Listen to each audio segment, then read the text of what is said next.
Boa noite, irmãos. Vamos agradecer a Deus pela bênção de mais um dia, carinho do Senhor para conosco, cuidado, dando-nos a oportunidade de estarmos juntos de novo. Pai amado, nós queremos mais uma vez nesse dia louvá-lo de todo o coração pelo cuidado paternal que o Senhor tem tido para conosco.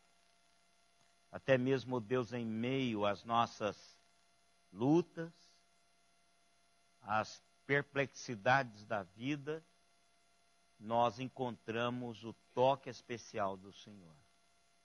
Por isso, Deus, o primeiro ato nosso de culto hoje é de gratidão, todo o nosso coração, pela maneira como o Senhor nos conduz, pela maneira como o Senhor nos faz ver à nossa volta as circunstâncias que se descortinam na nossa história.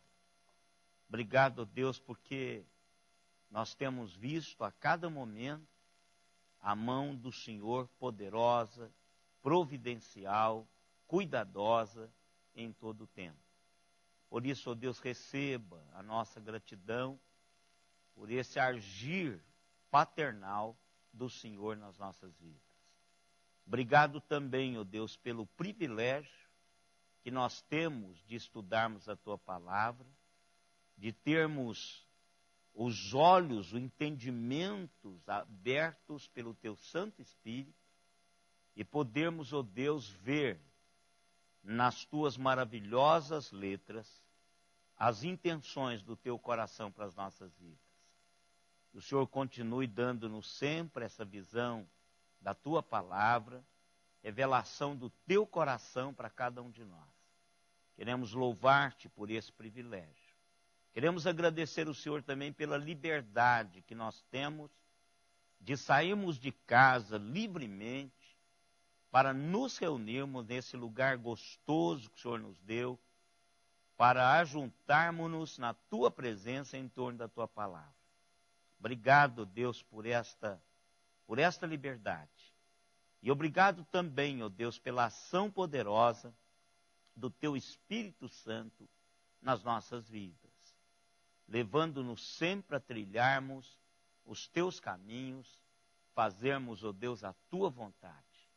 Que o Senhor nos ajude hoje a continuarmos no aprendizado da Tua Palavra. Não somente nós que aqui estamos no templo, mas a igreja do Senhor expandida via internet, em qualquer parte do mundo, que alguém esteja conectado conosco, e também, ó Deus, receba do Senhor esta orientação. Te agradecemos, ó Pai, de todo o coração, por estarmos aqui nessa noite. Em nome de Jesus. Amém, Senhor. Amém. Vamos cantar, irmãos, 2 hinos, 135 e depois o 92. 2 hinos, primeiro o 135 tem muito tempo que a gente não canta. E o 92 a gente já canta, já alguma vez a gente já cantou. Mas vamos cantar mais uma vez, esse aí tem muito tempo que a gente não canta. Vamos colocar em pé.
Mais do mundo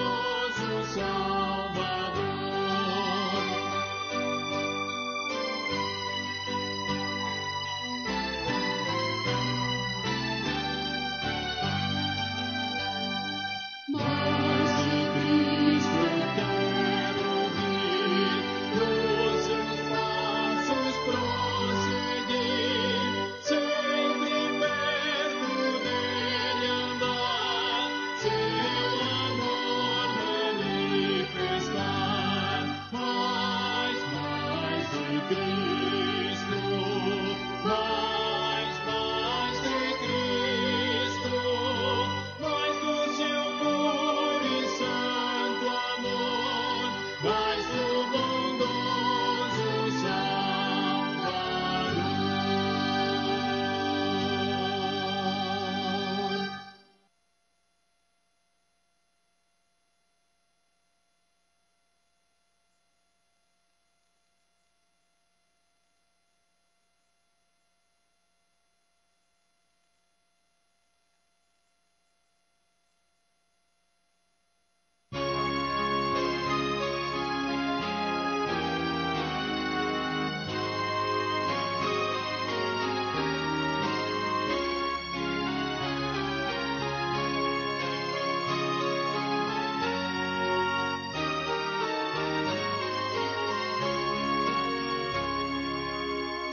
Deus promete grandes coisas conceder a qualquer que peça, crendo que há de obter, esperando sem na fé enfraquecer. O Senhor a fé contemplará. Tua fé, Jesus, contemplará. Senhor, que Jesus promete dar, Ele vê o coração e responde à petição. Tua fé, Jesus, contemplará. Quantas maravilhas Deus realizou por alguém que firme nele confiou e que da promessa em nada duvidou. O Senhor a fé contemplará.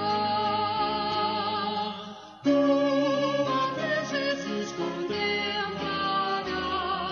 Senhor, que Jesus promete dar, Ele vê o coração e responde à petição. Tua fé, Jesus, contemplará.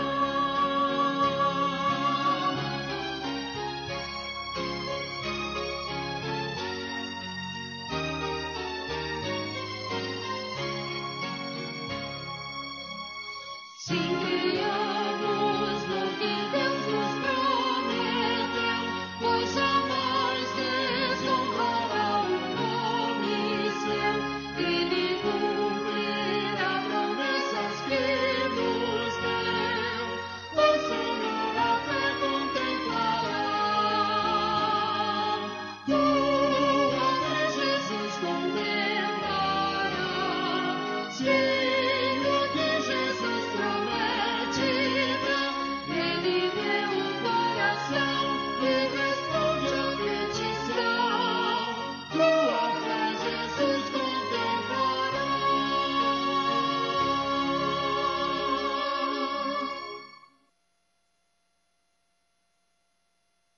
A Cristina Amaral para nos dirigir a Deus na oração. Oremos, irmãos. Amado Pai, nós queremos te agradecer Amém, mais uma ó vez Deus pelo fato de querido. estarmos aqui na tua casa. Amém, Pai. E te agradecer, ó Pai, porque as tuas promessas o Senhor as cumpre totalmente. Sim, Deus. E inclina o nosso coração, a nossa mente, ó Pai, Amém. a crer realmente nelas e nos momentos mais difíceis e complicados mesmo da Sim, vida de Deus. cada um de nós, Verdade, que nós nos Pai. lembremos das tuas promessas e Amém. da tua fidelidade, ó Pai. Sim, Pai. Venha nos ensinar, venha nos falar ao coração, venha nos exortar através do teu servo nesta noite. É a oração que fazemos no nome tão querido e tão amado do Senhor Jesus. Amém, Amém. Senhor. Amém. Poder sentar, irmãos. Mas esse hino,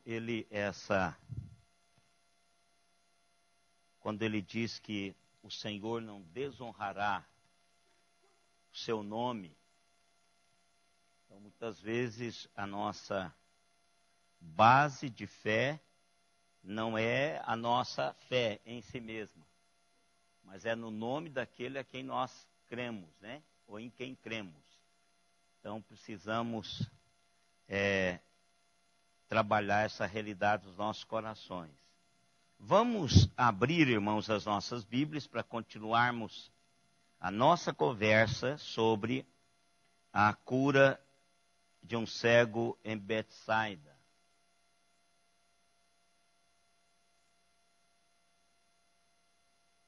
Marcos 8, 22 a 26.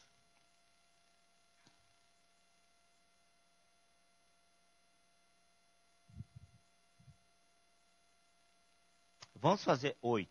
Marcos, capítulo 8, verso 22 a 26. Vamos fazer essa leitura alternadamente. Vou ler o 22, irmãos 23, e assim sucessivamente. Então chegaram a Betsaida e lhe trouxeram um cego, rogando-lhe que o tocasse.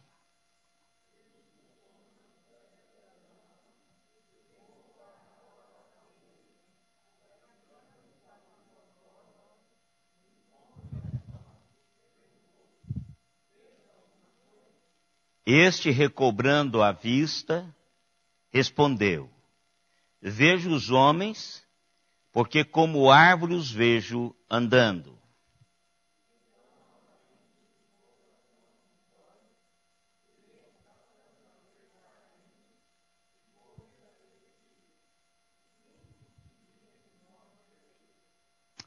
E mandou Jesus embora para casa, recomendando-lhe: não entres na aldeia. Nós já conversamos um pouquinho, irmão, sobre este texto, e nós falamos da maneira como Jesus trabalha, e este texto mostra, como quase todos os estudos nós fizemos, de que nós não temos como engessar, encaixotar Deus. Jesus, quando pisou nesse planeta, ele fez questão de mostrar e deixar isso fincado de que ele faz da maneira que ele quer, maneiras inusitadas, meios ordinários, meios extraordinários, e de onde menos esperamos, ele faz alguma coisa. E às vezes faz até para mostrar para os religiosos da época, como ele está fazendo aqui com os fariseus, para mostrar que ele é o princípio ativo da cura e nada mais. Então não temos que ficar montando alguma coisa para dizer, é só aqui que Deus vai operar. Deus não está engessado, encaixotado, ninguém pode manipulá-lo, ele faz da maneira que ele quer fazer. Então não tem como a gente dizer, olha, só vai fazer assim. Tanto é que quando eles trazem esse cego a Jesus, eles pedem que Jesus faça o quê? Toque nele. Quer dizer, o toque, se Jesus tocar, está tocado. Né? Jesus tocou, pegou pela mão, andou com ele e ele continuava cego. Né? Então a gente vê que o que Jesus quer ensinar é que eu não tenho e nem vocês têm que colocar Deus numa caixa. Dizer, não, aqui na igreja presbiteriana ele só age assim. Quem diz isso? Quem somos nós para limitarmos a maneira como Deus age? Deus age como Ele quer, aonde Ele quer, da maneira que lhe prover. Então, Ele age soberano e absoluto. Então, nós falamos isso, falamos da situação dele, do cego, falamos da questão da permanência com Jesus, que esse cego, se formos olhar no relato da caminhada de Jesus, esse cego fora, lá a família de Betânia, as pessoas mais íntimas de Jesus, deve ter sido o homem que mais ficou preso a Jesus.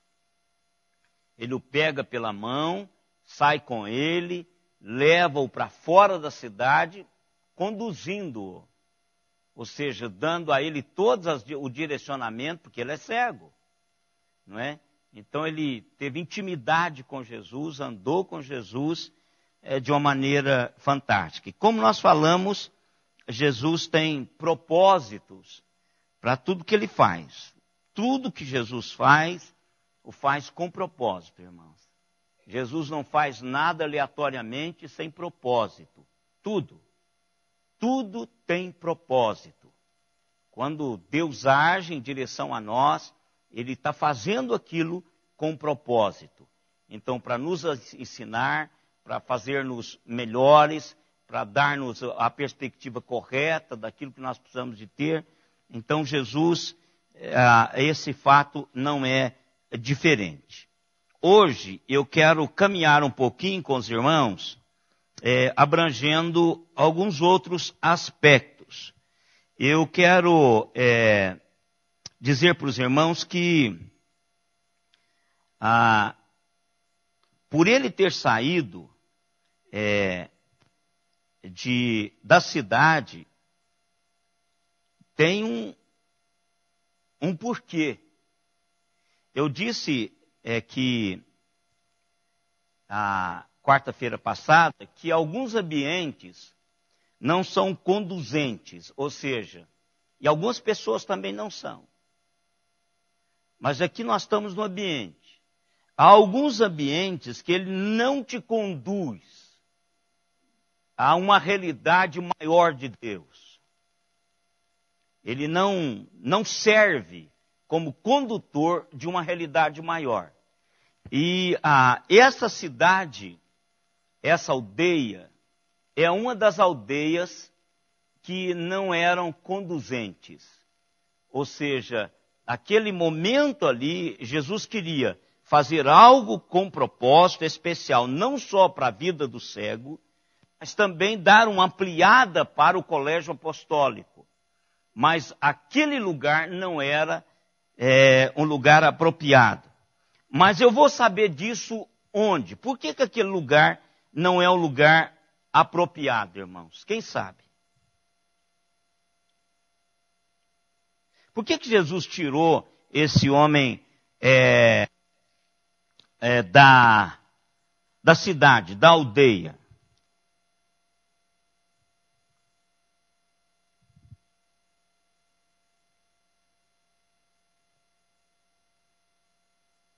Vocês sabem que alguns lugares não recebe a ação de Deus, o lugar.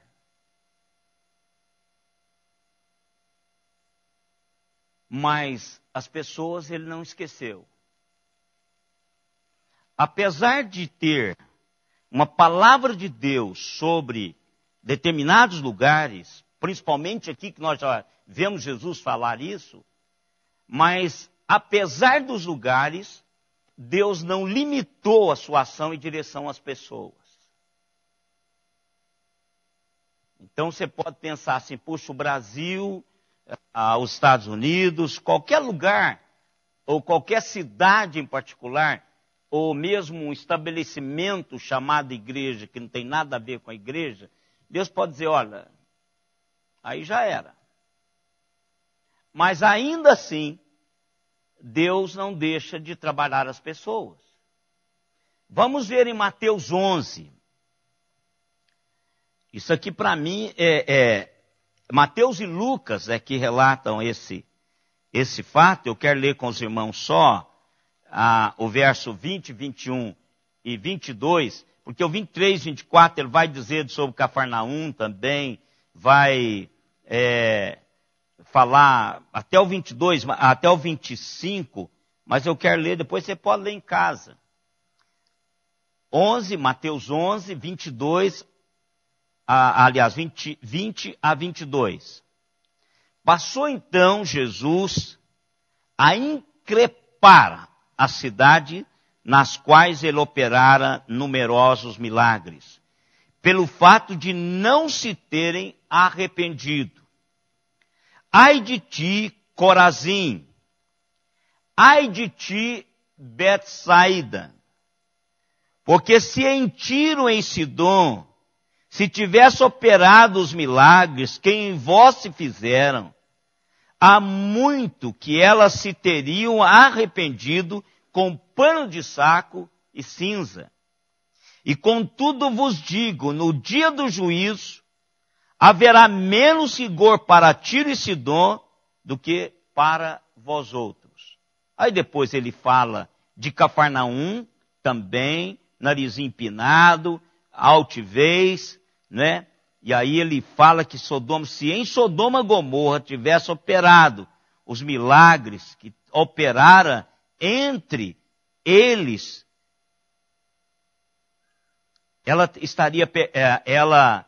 teria ela permanecido até o dia de hoje. Digo-vos, porém, que menos rigor haverá no dia do juízo para com a terra de Sodoma do que para contigo. São palavras pesadíssimas. Então, aqui está um porquê Jesus não opera dentro dos limites de Betsaida. E aqui está o porquê que Jesus disse, não volta lá e não fala nada. Porque o local é um local que o que tinha que acontecer já aconteceu. E as pessoas, elas não se arrependeram. Elas continuaram, apesar dos milagres de Jesus, apesar da ação de Jesus, elas continuaram fazendo a mesma coisa. Você não arrepia com um negócio desse? Eu arrepio, irmãos. Eu arrepio. Até quando Deus vai suportar-nos sem dar um ultimato desse? E o pior é que hoje a gente não tem explicitamente isto. Não temos. Ninguém diz à igreja de Araraquara que ela tem até 2025 para colocar no eixo a sua vida. Ninguém vai dizer isso. Ninguém vai dizer isso, a menos que Deus, de uma maneira toda especial, e eu duvido muito que ele vai fazer isso, até porque ele não está acostumado, não tem feito isso. E a igreja de Araraquara não está ocupando um setor privilegiado de evangelismo para levar esse ultimato. Eu acho que o pecado em Araraquara ele é do mesmo tamanho no Brasil todo, respeitando as devidas proporções. A igreja em Araraquara, ela tem os problemas que eu creio que todo o país também tem. Uma acentuada divisão, aqui é muito forte essa questão de divisão. Né? Quando eu cheguei aqui, eu disse que nós fôssemos da linha pentecostal, a gente diria que aqui tem um espírito de divisão, o quartel-general dele é aqui. O epicentro do inferno para divisão, ele é Araraquara. Então, a igreja que não tenha sido dividida. Divide. O negócio é complicado aqui. Toda igreja você vai, tem divisão. Tem. Essa aqui mesmo você dividiu várias vezes. Várias vezes essa igreja dividiu. Então, e divide com sequelas profundas. Pessoas não voltam. Então, eu creio que para cá não vai dar, mas eu arrepio a alma. De que embora Deus continua trabalhando as pessoas, porque Ele não vai deixar de fazer isto, porque o inimigo da nossa alma é muito maior do que qualquer outra coisa, Deus não vai deixar de romper os agrilhões do inferno na vida de pessoas, porque um punhado de gente não creu. Eles vão carregar isso. É o que ele falou aqui.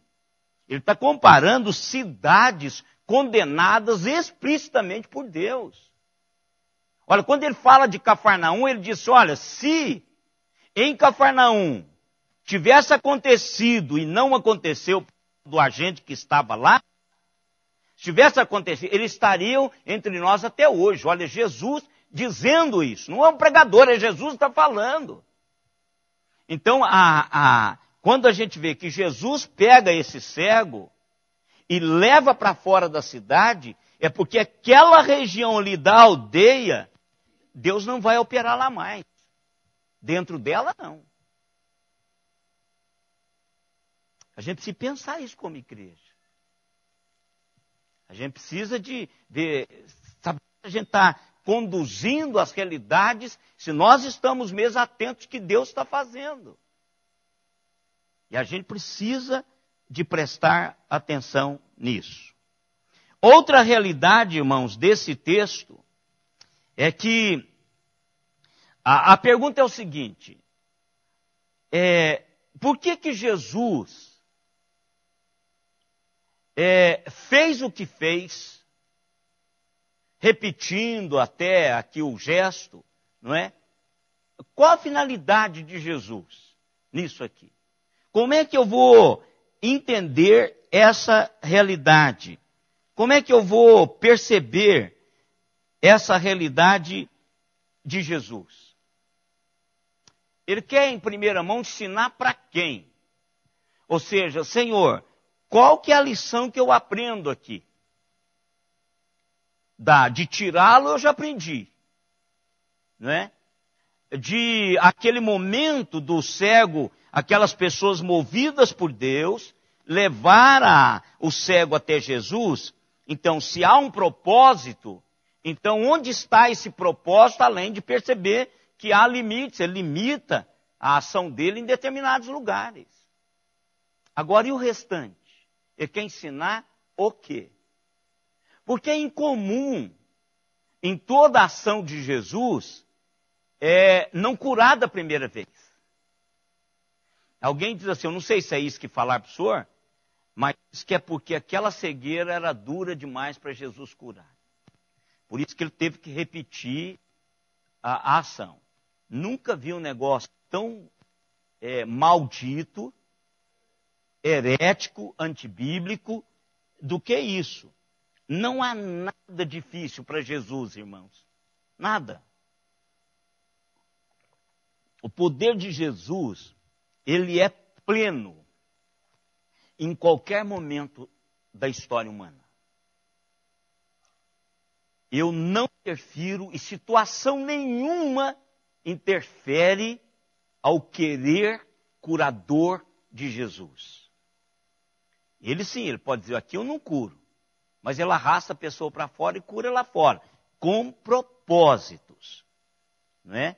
Que nós vimos quarta-feira passada, que aquele cego talvez foi humilhado, vinculado à sua cegueira, a um abandono, um desprezo de Deus. Então Jesus pega-o e pela mão ele sai com ele, mostrando para todo mundo que ele estava saindo com ele e dando um tapa. Por que ele não curou aqui?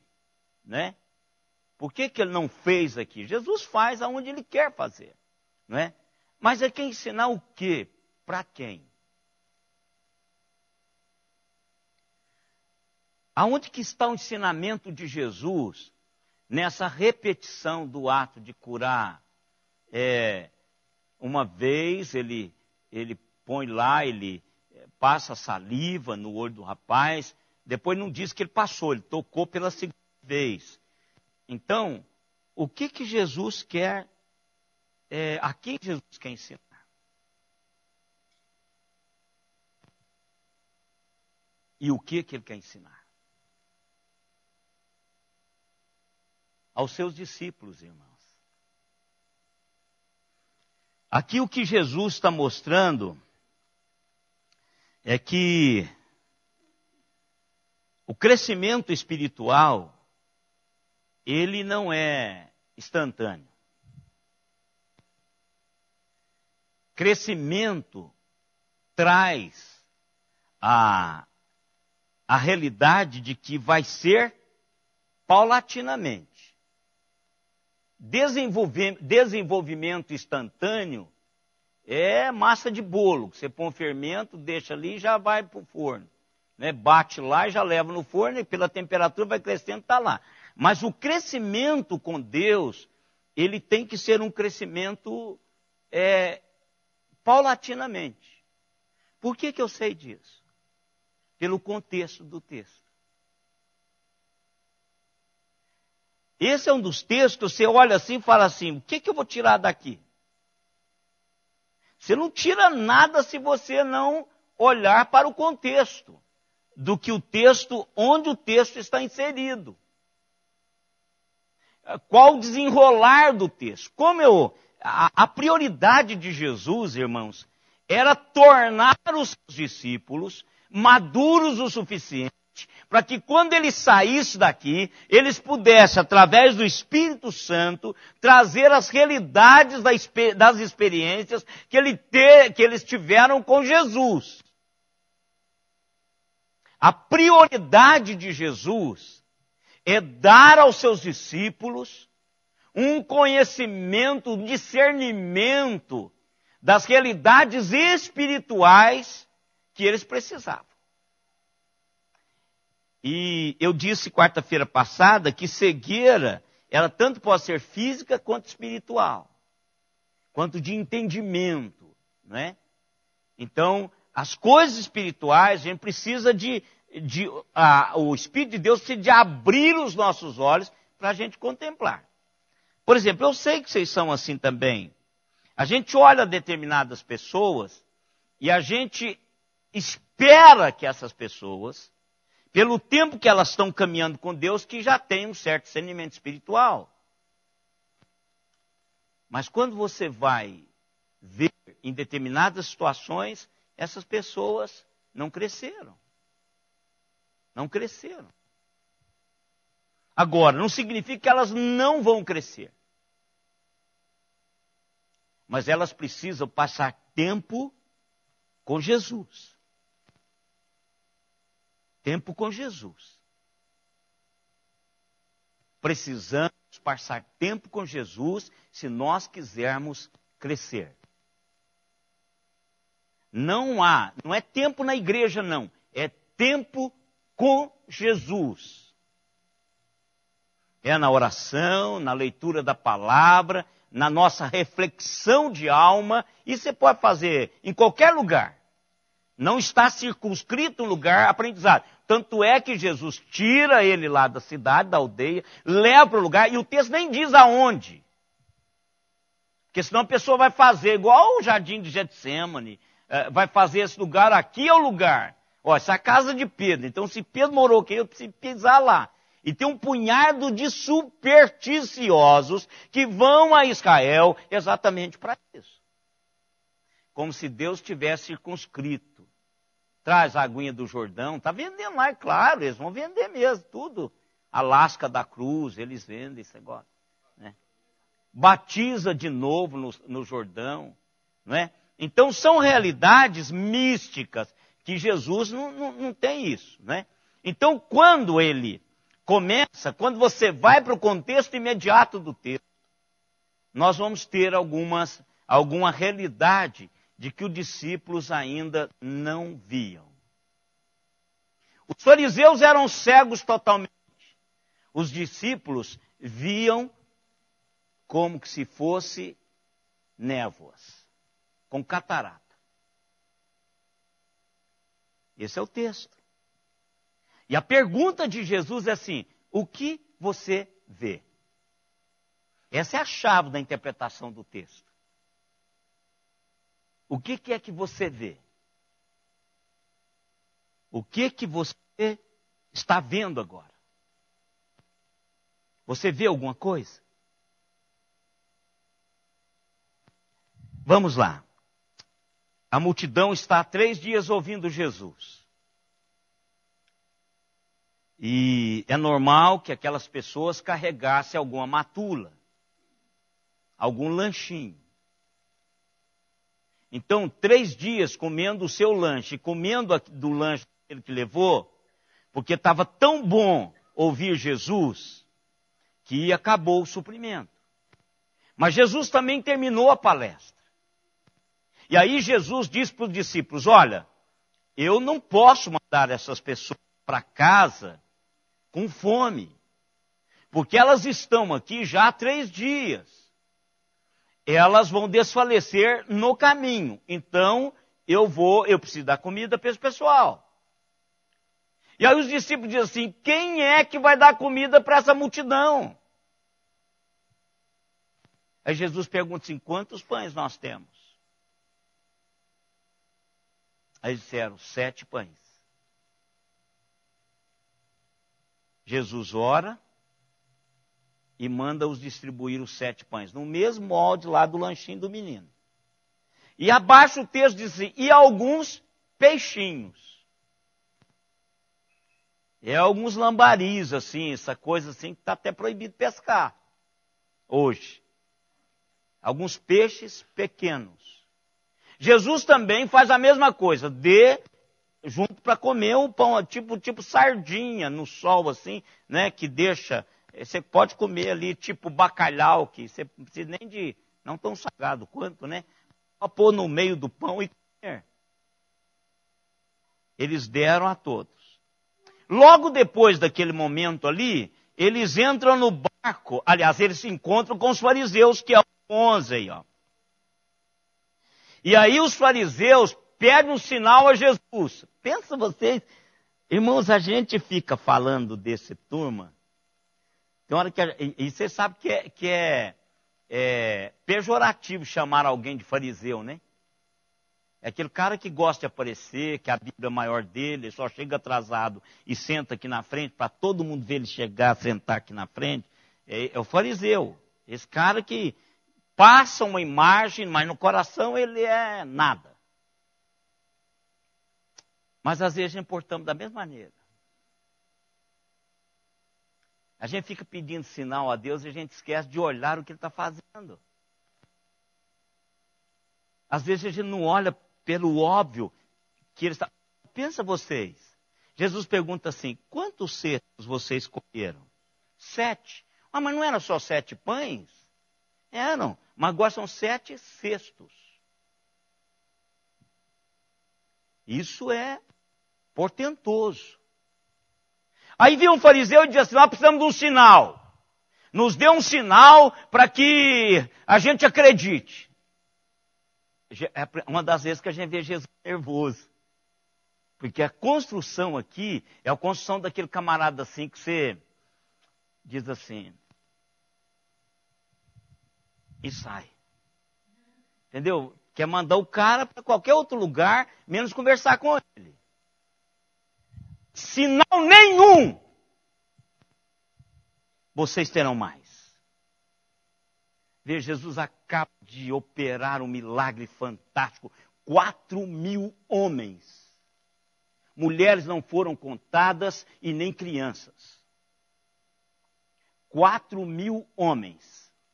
Se nós colocarmos uma mulher para cada homem e 2 filhos para cada um, nós estamos mexendo com judeu, irmãos. Não é brasileiro da era 2015, é judeu. Vamos pôr 2 filhos. Olha, já tem 4.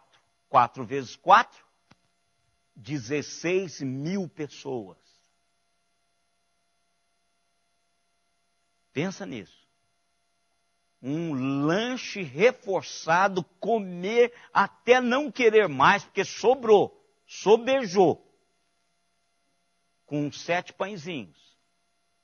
Só Deus pode fazer isso. E aí, eles entram no barco. E aí, olha como a coisa vai acontecendo. Os discípulos mandaram pessoas levar os 7 baldes, os 7 cestos de pão. E só levou um pão. Mas qual o problema? Eu estou com um abençoador de pão no barco. Eu vou ficar preocupado com pão, irmãos? Eu tenho que ficar preocupado em desfrutar daquela viagem com Jesus. Aí ele diz assim, vocês têm que tomar muito cuidado com o fermento dos fariseus. Jesus diz assim, toma cuidado com esse povo cego que anda por aí, que não consegue ver os sinais que são manifestados nas suas vidas diariamente, porque isso contamina. E aí o que os discípulos estão pensando em quê, irmãos? Pão. Pão. Aí Jesus diz assim, vocês estão... Jesus, sabendo o pensamento dele, vocês estão cogitando acerca de pão? Gente, como isso parece conosco, irmãos? Deus está falando coisas tremendas para as nossas vidas, a gente está cogitando sobre periferia. Cogitando coisas que tem nada a ver com a visão espiritual. Jesus está numa dimensão, irmãos, nós estamos noutra totalmente diferente. A única coisa que nos identifica com Jesus é que a gente está no mesmo barco que ele está, mas nós não estamos entendendo nada que ele está dizendo. Ou seja, a gente frequenta a igreja dele. Mas às vezes ele está falando numa realidade espiritual. Estamos pensando no pão, porque nós só trouxemos um. E ele acabou de fazer de 7 alimentar mais ou menos 16 mil pessoas. E agora ele trouxe um pão e Jesus está falando da doutrina, da maneira como os fariseus veem, da cegueira dos fariseus, e eles estão pensando em pão. Aí o que Jesus diz para eles? Olha lá no finalzinho do verso 17, 8:17. Jesus, percebendo-lhes, lhes perguntou: por que discorreis sobre o não terdes pão? Ainda não considerastes, nem compreendestes? Tendes o coração endurecido. Ou seja, eu estou ensinando para vocês e vocês não entenderam nada? Eu estou tentando mostrar para vocês uma realidade espiritual e vocês estão falando sobre um pão, pensando num pão. Eu estou falando do fermento contaminado dos fariseus, que não consegue ver o mover de Deus entre eles. Não consegue me ver como filho de Deus, o Messias que tanto esperaram. Verso 18. Tendo olhos, são cegos. E tendo ouvidos, não ouvem. Não vos lembrais de quando parti os 5 pães para os 5.000, quantos cestos cheios de pedaços recolhestes? Recolhemos 12. Que é o lanchinho do menino lá atrás, é a primeira multiplicação. E de quanto parti os 7 pães para os 4.000, quantos cestos cheios de pedaços recolhestes? Responderam os 7. Aí Jesus olha para eles e diz assim: não compreendeis ainda? Ou seja, embora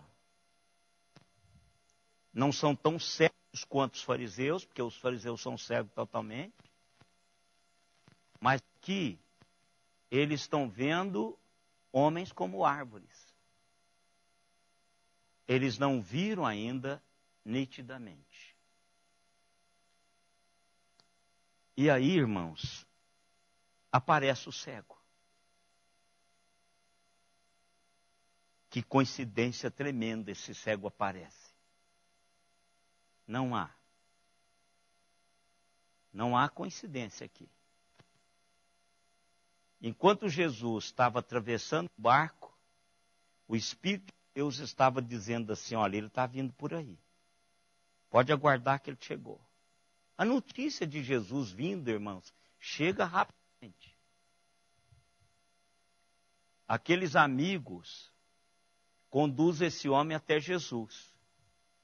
E o que Jesus vai fazer? Vai aproveitar aquele momento, abençoar o cego e ensinar para os seus discípulos que eles estão vendo os homens como árvore. É uma pena, irmãos, eu precisava de ter um quadro aqui para mostrar para os irmãos como é que na exegese, eu vou fazer isso na próxima quarta-feira.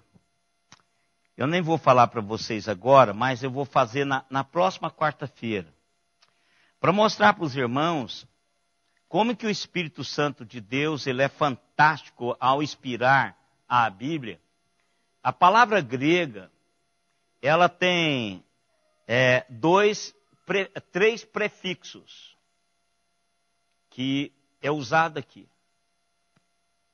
O primeiro prefixo, a primeira vez que a palavra aparece, ele mostra que o cego é totalmente cego. A segunda realidade é que o cego começa a ver, mas a visão dele é uma visão deturpada da realidade. Isso tudo lá, prefixos todos que vêm. E por último, há uma ação poderosa, uma ação divina, ministrada no cérebro desse cego, para que ele possa ver nitidamente. E aí é onde Jesus quer que os discípulos entendam isso. Que eles não estão entendendo nada. Eles podem distinguir que não é bem como os fariseus estão pensando, mas eles não conseguem conceber a realidade maior de Deus. Então, o que Jesus quer ensinar para os discípulos em passa tempo comigo. O que é que você vê? Você vê alguma coisa? E o que você vê está nítido.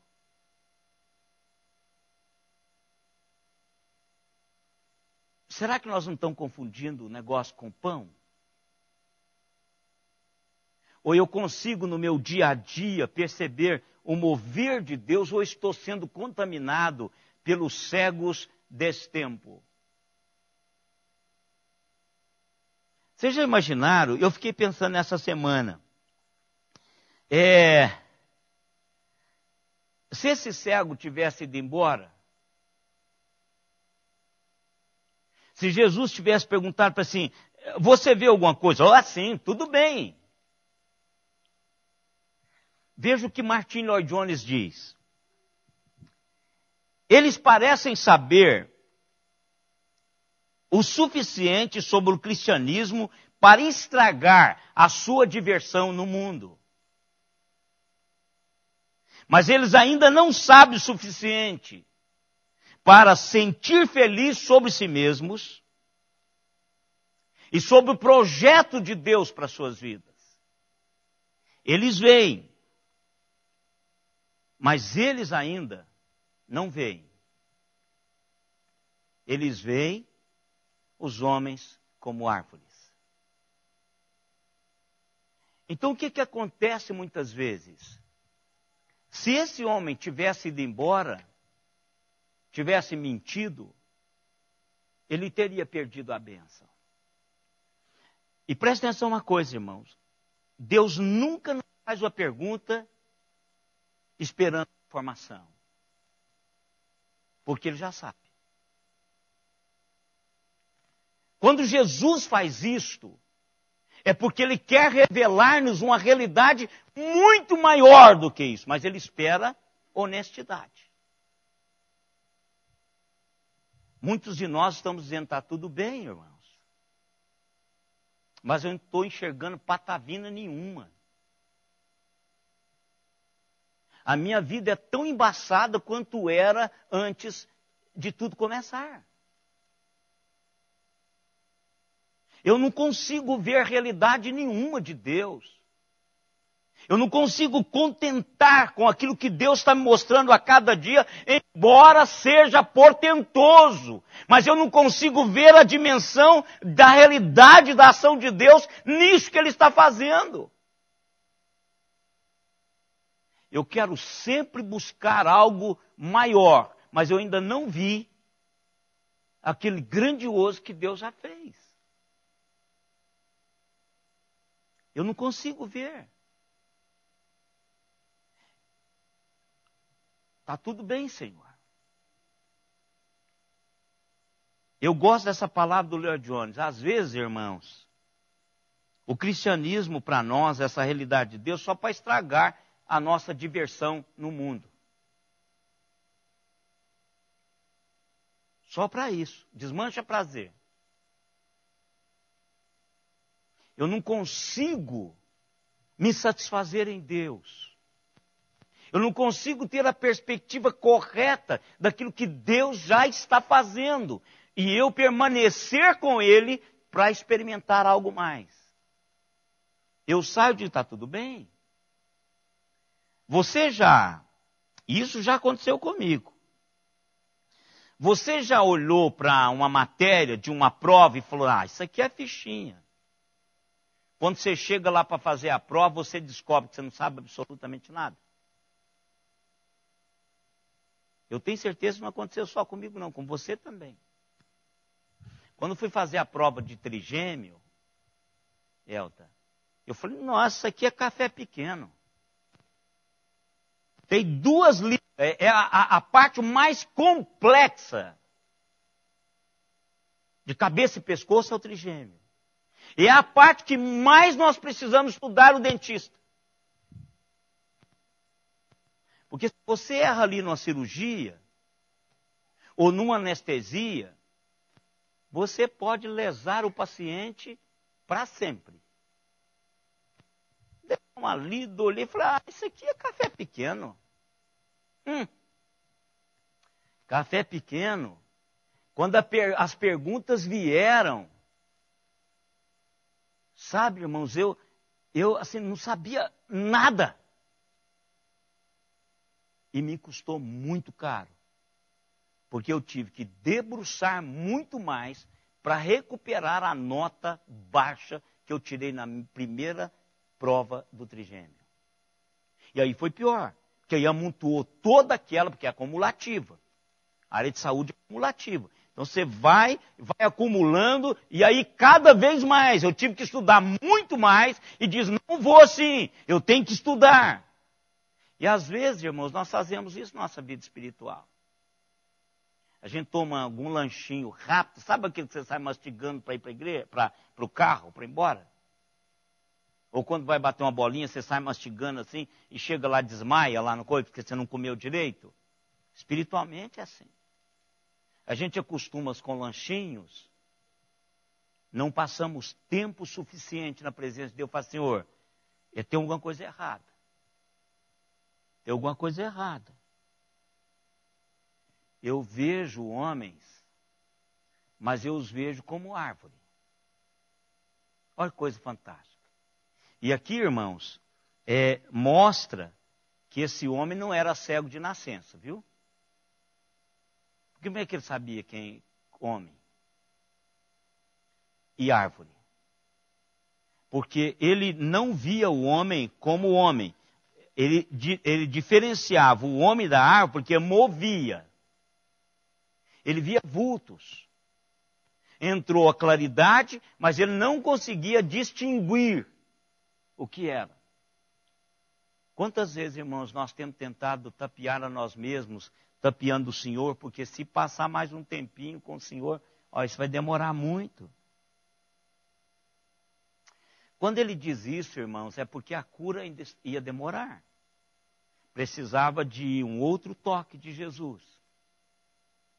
E aqui eu vou dizer para vocês uma coisa, independentemente daquilo que as pessoas, que alguns falam que o poder de Jesus foi limitado, mas foi limitado por causa da fé. Se algum limite tem aqui, eu não entendo como isso, eu entendo como um propósito de Jesus mesmo, ele não ficou bravo, ele não falou nada, mas um propósito, isso aqui é pedagógico. Isso é pedagógico. Jesus fez aquilo pedagogicamente. Jesus tinha um propósito em fazer aquilo. E o alvo eram os discípulos. Mas aqui, ele conseguia discernir, mas a cura ainda tinha que ter outro processo. E nós precisamos entender isso, irmãos. Primeiro, sermos sinceros diante de Deus. Senhor, o Senhor está falando aí em fermento, mas eu estou pensando em pão. Não é nada disso. Jesus está dizendo que Ele é o provedor, e que Ele tem domínio sobre essas realidades. E a gente vai crescendo nisso, irmãos. Todo dia nós vamos crescendo nisso. E Jesus quer ensinar isso para mim e para vocês também.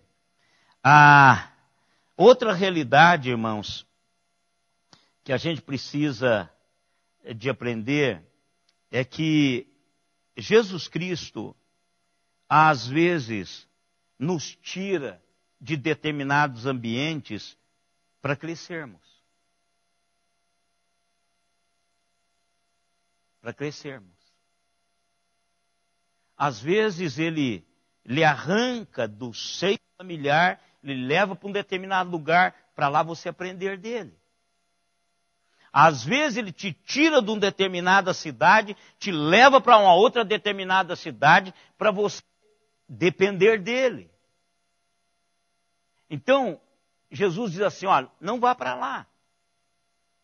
Não vá para lá porque lá não é um ambiente. Você vai chegar e falar que foi curado, eles vão rir da sua cara. Já vem você de novo, mas eu era cego, não importa, um charlatão, aquela coisa. Tem lugares, irmãos, que não são propícios ao nosso crescimento. E aí a gente precisa sair. Deus não vá para esse lugar. Deus está dizendo. Saia de lá. Porque você não vai crescer lá. Porque tem lugares, irmãos, que impedem o nosso crescimento com Deus. Que impede a nossa dependência de Deus. Eu gosto, irmãos, de pensar que Jesus está dizendo para mim assim, por que você é tão cego, tendo andado tão tempo comigo? Por isso que eu faço aquela oração do salmista sempre, irmão. Sempre, sempre, sempre, sempre. Desvenda, Senhor, os meus olhos, para que eu contemple as maravilhas da tua lei. Porque eu não quero, irmãos, caminhar com Deus tanto tempo e ser considerado por Ele como um cego. Jesus diz, tem olhos, mas não veem. Ouvem, mas não entendem. Veem as realidades, mas não conseguem concebê-las. Não conseguem ter realidades de Deus a partir daquilo que eles já estão vendo. Mas precisa passar tempo com Jesus.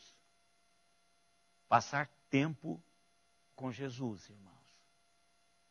Jesus pegou pela mão, andou com ele e passou tempo com ele.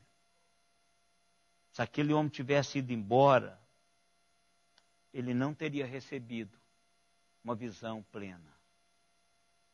Ele não teria recebido a bênção do segundo toque. E às vezes, irmãos, nós precisamos do segundo toque, do terceiro, do quarto, do quinto, tantos quantos necessários forem para que Deus trabalhe os nossos pontos cegos. Mas a gente precisa permanecer com Ele. Permanecer com Ele. Eu tenho certeza que todos nós temos pontos cegos. E vocês sabem o que é ponto cego. Todo motorista sabe o que é ponto cego. É cego que você não vê.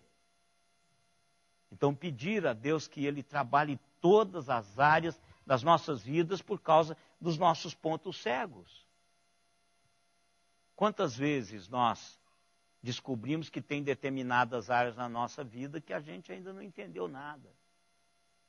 Permanecer com Jesus é o segredo. Lado a lado com Jesus.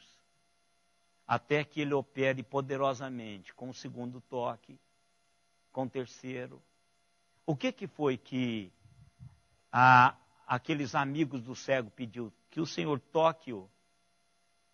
Mas Jesus não fez como eles queriam. A expectativa dele era um toque instantâneo. Mas às vezes Deus quer trabalhar na minha e na sua vida por vários toques. Mas para receber isso, eu preciso ficar até o final.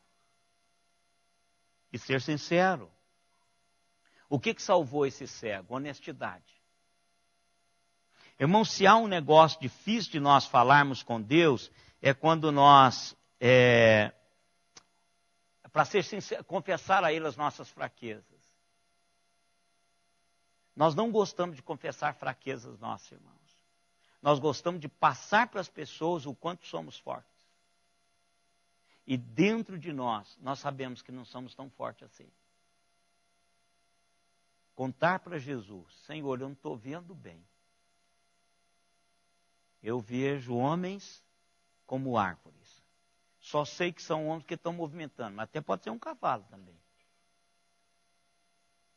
Mas estão movimentando. Senhor, olha, eu estou olhando, o Senhor está falando desse negócio de fermento aí, eu estou pensando no bolo. Mas Jesus está dizendo outra realidade. Jesus está operando diariamente na minha e na sua vida milagres. E nós estamos em busca de sinais. A gente até muda de igreja buscar sinais. Porque no lugar que eu estou, Deus não está operando. E aí, às vezes, é porque nós somos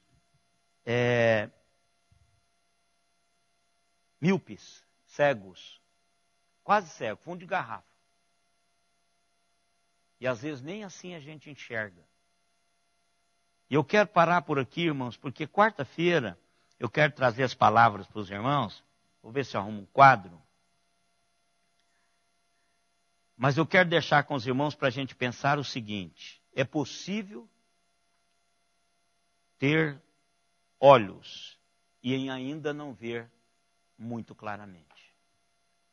É possível estarmos no barco de Jesus e não entendermos nada do que Ele está querendo nos ensinar. Ou quase nada. Porque ver mal e não ver, irmãos, é quase a mesma coisa. Quase a mesma coisa. Espiritualmente é quase a mesma coisa. Porque eu não vou entender o mover de Deus. Eu vou buscar caminhos que não têm nada a ver com o Senhor. Eu quero, na quarta-feira, mostrar para os irmãos como é que Deus está, através de Jesus, sinalizando para tratar conosco nesse texto. O que é que Ele está fazendo aqui no texto? Que Ele quer me ensinar o trato dEle para conosco. E o primeiro deles é que Ele não nos trata, a todos nós, da mesma maneira. Então eu não preciso ficar copiando a experiência dos outros. Ele não nos trata da mesma maneira nunca. Você Ele trata de uma maneira, o seu esposo Ele trata de outra maneira. Porque sabe Deus todas as minhas necessidades pessoais. Então vamos aprender isso que o Senhor nos ensinou hoje. E a gente vai pedir ao Senhor para abrir os nossos olhos, contemplarmos a beleza da sua palavra. E é o que está faltando, irmãos. Discernimento espiritual nas nossas vidas. Ver o que Deus está fazendo. Em todas as áreas. De direcionamento de Deus para mim e para você. Eu estou olhando, irmãos, eu preciso de assistir jornal. Porque eu sigo um princípio do príncipe dos pregadores. Os irmãos sabem quem é o príncipe dos pregadores, né?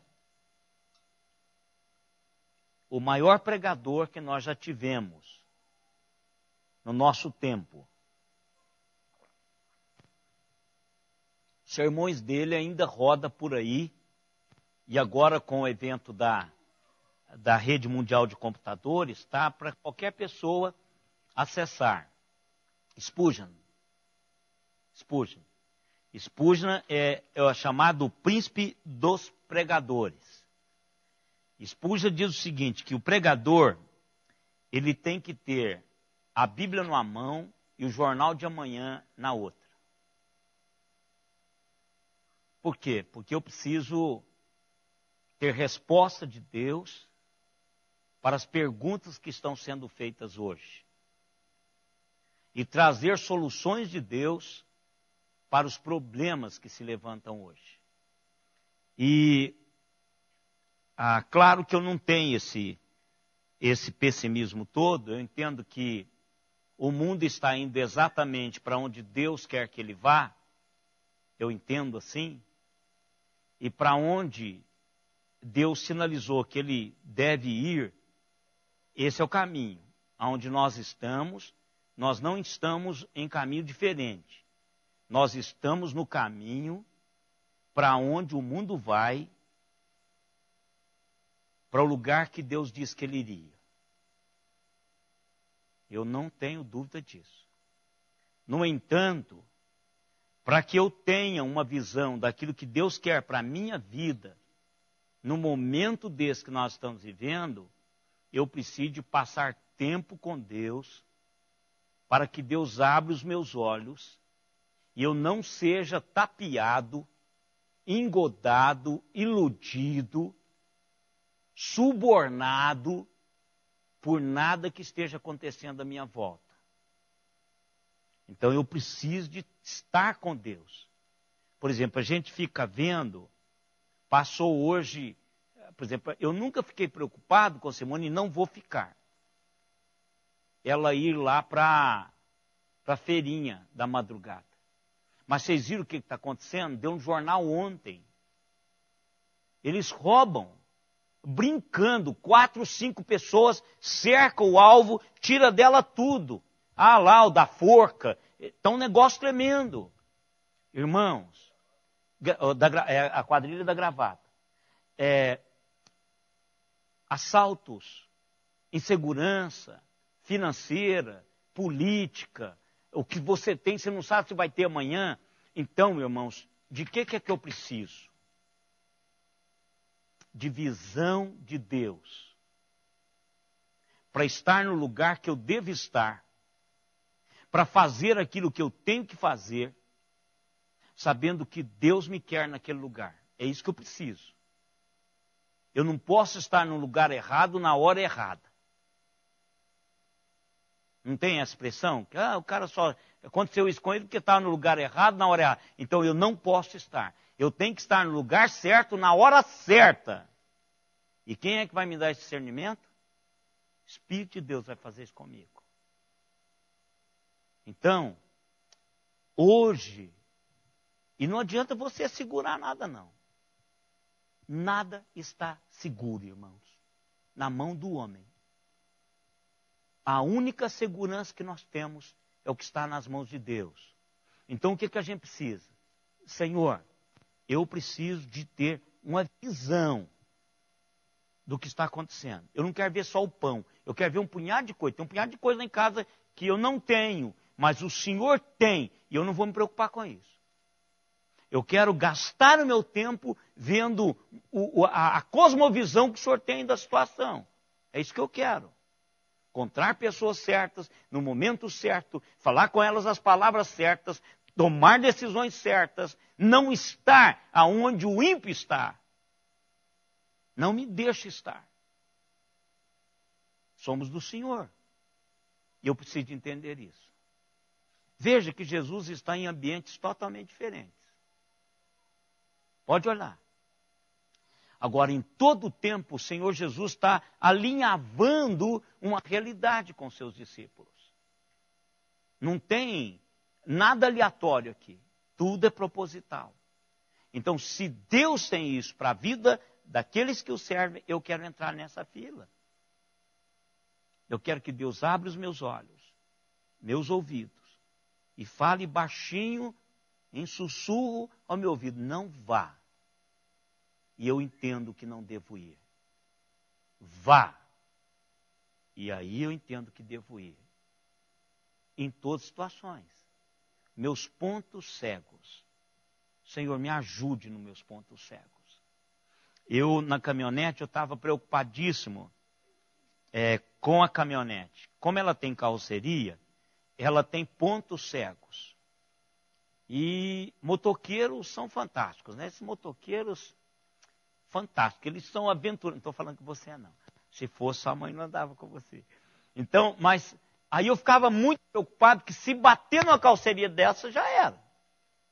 Aí eu comprei 2 espelhinhos retrovisores convexos. E pus um no canto esquerdo, outro no canto direito. Não tem todos os pontos cegos claros, mas eu tenho todos os pontos perigosos que eram cegos da minha caminhonete, agora já não são mais.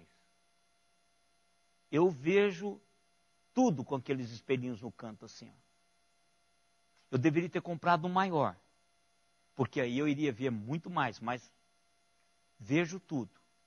Eu vejo quem está aproximando longe ainda. Eu vejo o meio-fio aqui. Eu vejo o pneu traseiro.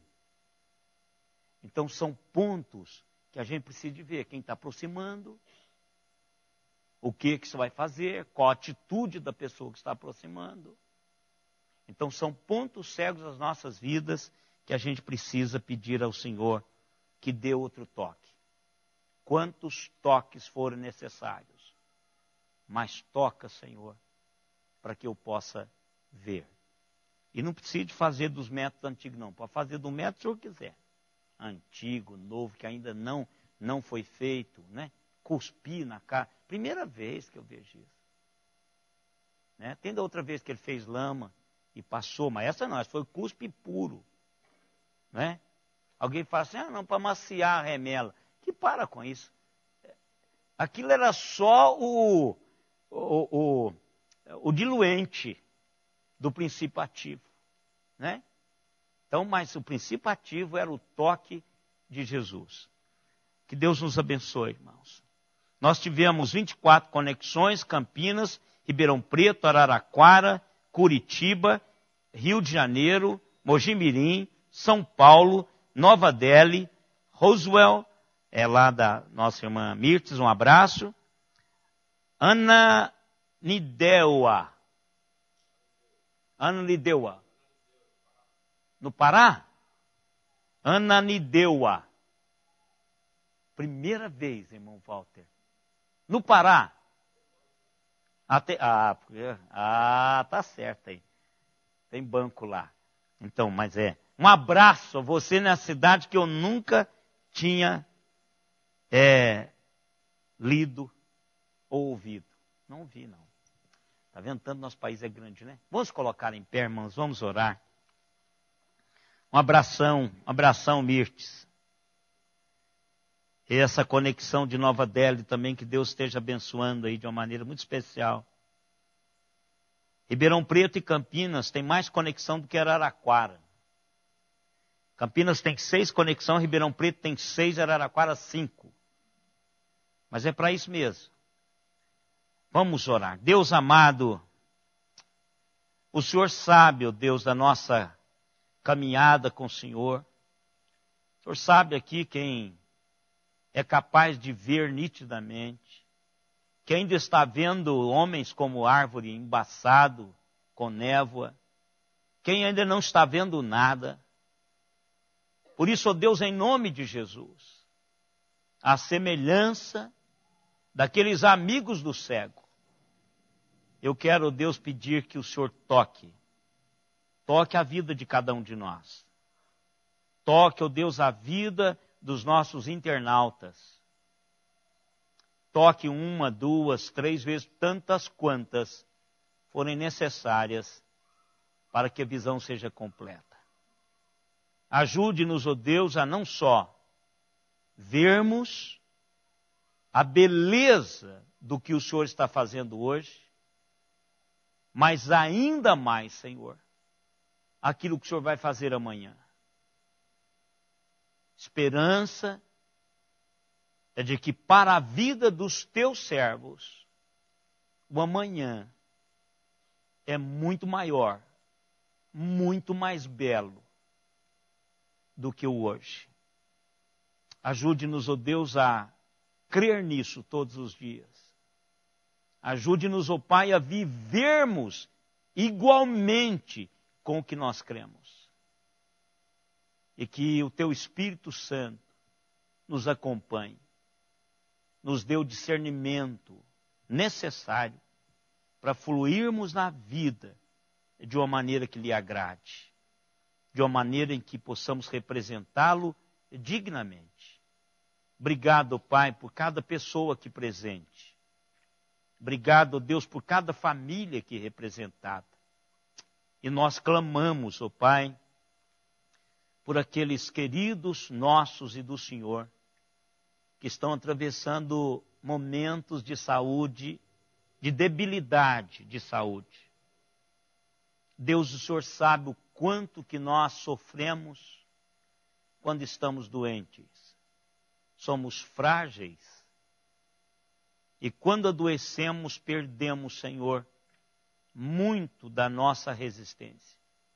Por isso, ó Pai, eu quero, em nome de Jesus, pedir que o Senhor esteja abençoando a estes teus servos.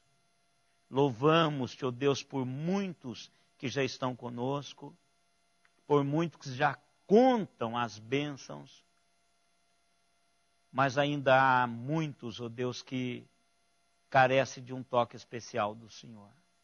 Visite o Senhor em nome de Jesus. Aqueles irmãos que estão com problemas financeiros, que precisam de um emprego, Senhor, que também o Senhor abra as portas. Aqueles irmãos que estão com relacionamentos quebrados, que o Senhor restaure. Não só o relacionamento deles com o Senhor, mas o relacionamento deles com o seu próximo.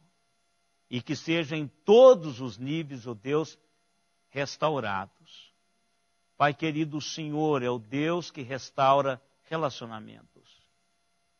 E nós esperamos que isso aconteça também na vida de cada um desses irmãos. Te pedimos, ó Deus, uma bênção especial sobre a liderança da Igreja Presbiteriana de Araraquara, que esse ano, ó Deus, é um ano de decisões, é um ano em que nós precisamos alinhar a nossa caminhada com o Senhor, devido a algumas mudanças no ministério da igreja, que o Senhor esteja dando a todos nós a visão correta do que o Senhor quer fazer conosco, para que possamos, ó Deus, andar ao teu lado, fazer exatamente aquilo que o Senhor está fazendo. Pedimos-te em nome de Jesus. E agora, irmãos, graças, misericórdia, compaixão, poder, amor do Trino Deus recaiam sobre nós. E sobre nós permaneçam até aquele dia, quando com Ele nós nos encontraremos. Amém, Senhor. Amém. Deus abençoe, irmãos. Uma boa noite. E o pé? Está firme, meu irmão? Graças a Deus. Está sem já? Ah, está aí. Está certo. Que Deus abençoe, queridos, ricamente. Deus abençoe. Ah, deixa eu dar um abraço aqui.